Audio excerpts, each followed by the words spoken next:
نعم، هذا الموضوع مطروح، يعني القيادات السياسية تطرح هذا الأمر دائما يعني في حواراتها مع الجانب الإيراني، ولكن المشكلة هي مشكلة داخلية عراقية وليس مشكلة إيرانية. شلون؟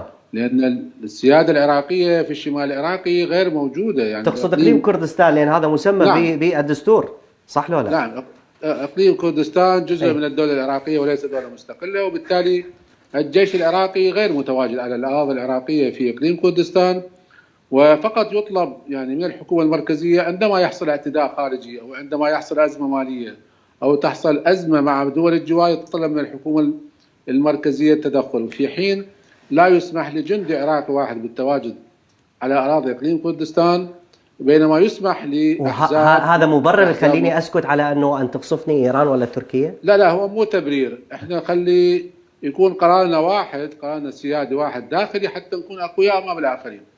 أما أن نكون بأكثر من قرار سياسي أمام الآخرين، بالتأكيد الآخرين ليش الجماعة قرارهم كان ويا الإطار واحد وبالتالي ساهموا بشكل كبير بتشكيل الحكومة، ولولا أربيل والديمقراط الكردستاني لما شكلت الحكومة، صح لو أنا غلطان؟